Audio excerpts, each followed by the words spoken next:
Bonjour à tous, j'espère que vous allez bien. Aujourd'hui, on va parler du vidéoprojecteur qui est très lumineux en haut, le Epson EH QB1000.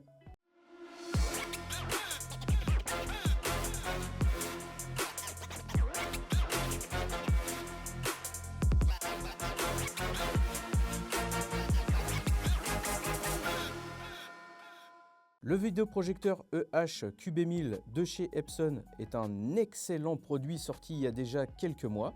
Donc nous l'avons fait rentrer en magasin aussi il y a un petit peu de temps déjà, donc il était grand temps de vous en parler. C'est un vidéoprojecteur laser, donc il est positionné en tarification à 5500 €. Donc il va avoir un taux de lumen de 3300 lumens, donc ce qui est assez énorme, notamment pour la qualité du produit. Donc on va être sur une matrice tri-LCD. Il va avoir un taux de contraste qui est plutôt pas mal à 5 millions par 1, donc ce qui est vraiment pas mal.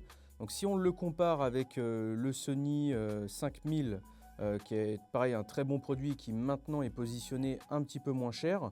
Donc le contraste sur le Sony va quand même être légèrement meilleur. Donc on va avoir des noirs un petit peu plus profonds. Là où Epson va se distinguer, c'est au niveau de la luminosité, qui est quand même assez poussée. C'est impressionnant quand même au niveau de l'image. Au niveau des pixels, donc on va être sur un 8,3 millions de pixels. Et bien sûr, le produit va être 4K. À la différence de chez la concurrence, donc encore une fois Sony et JVC, il va être 4K mais pas natif, là où les deux autres confrères vont l'être.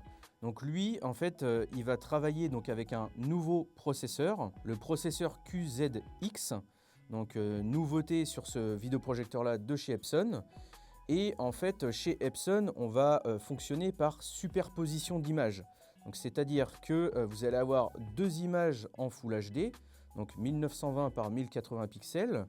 Ces deux images vont être assemblées avec un léger décalage de 0,5 pixels pour pouvoir avoir une superposition parfaite sur l'image, et ainsi vous créez une image 4K, donc en 3840 par 2160p. La matrice Tri-LCD donc de chez Epson utilise la technologie 4K Display, et donc bien entendu le produit va être compatible HDR, HDR10+. Autre chose à savoir, c'est qu'il va se faire en deux finitions, donc en noir ou en blanc. Il est très simple d'utilisation, donc c'est livré bien entendu avec une télécommande, et vous allez pouvoir avec cette même télécommande pouvoir ajuster la netteté de votre produit, le décalage pour l'image, pour bien centrer l'image comme il faut, et bien sûr le zoom que vous allez pouvoir grossir, dégrossir. Donc ce qui est impressionnant avec ce produit-là, c'est qu'il peut aller jusqu'à une image de 300 pouces, c'est-à-dire 7,62 m de tête.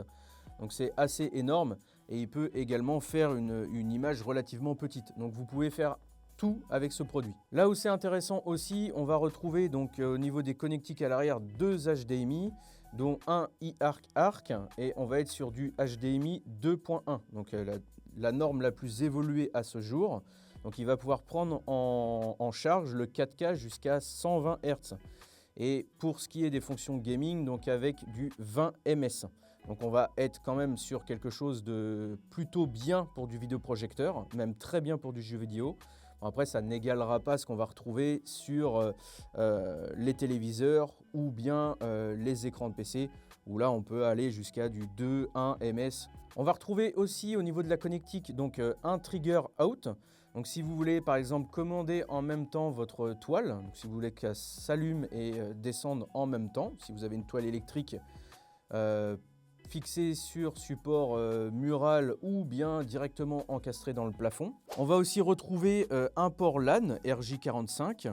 Et on va retrouver également donc deux USB en 2.0 et un USB mini B. Et bien sûr, comme d'habitude, le port RS232. Comme pour les autres produits, au niveau de l'espace colorimétrique, on retrouvera du BT709 et BT2020. Là où je vais revenir sur un point qui est assez intéressant. Donc, étant donné que ce n'est pas une image 4K native, ça reste très impressionnant sur ce modèle-là parce que donc, il arrive à recréer une image 4K parfaite. Et à l'œil nu, on ne voit même pas de différence avec un 4K natif. Bon, là où après il va y avoir énormément de différences, forcément ça va être tout ce qui va être les lumens, le contraste, le processeur. Voilà, il y a plein de choses après qui viennent en compte. Donc, ce qu'il faut savoir, c'est quand on compare ce produit avec le Sony 5000, l'image a tendance à être un petit peu plus chaude quand même côté Sony. Et là, l'image a tendance à être un petit peu plus vive sur l'Epson. Autre chose intéressante, donc ce produit-là a été calibré par HC Calibrage, donc Cédric Louis. Donc c'est quelqu'un qui bouge un petit peu partout en France, donc région par région, pour calibrer donc vidéoprojecteur et téléviseur. Donc n'hésitez pas à le contacter si jamais vous voulez avoir la meilleure image possible sur votre téléviseur ou votre vidéoprojecteur. Donc là, il est passé nous voir il y a déjà un petit moment, donc le produit a été calibré. Donc c'est pour pouvoir faire en sorte que l'image serve au mieux la vision du réalisateur, donc la vision d'origine. Au niveau du tarif, quand on voit les tarifs chez Sony et JVC qui peuvent s'envoler très vite, celui-ci se démarque quand même parce qu'on est sur un excellent rapport qualité-prix par rapport à ce qu'il va proposer.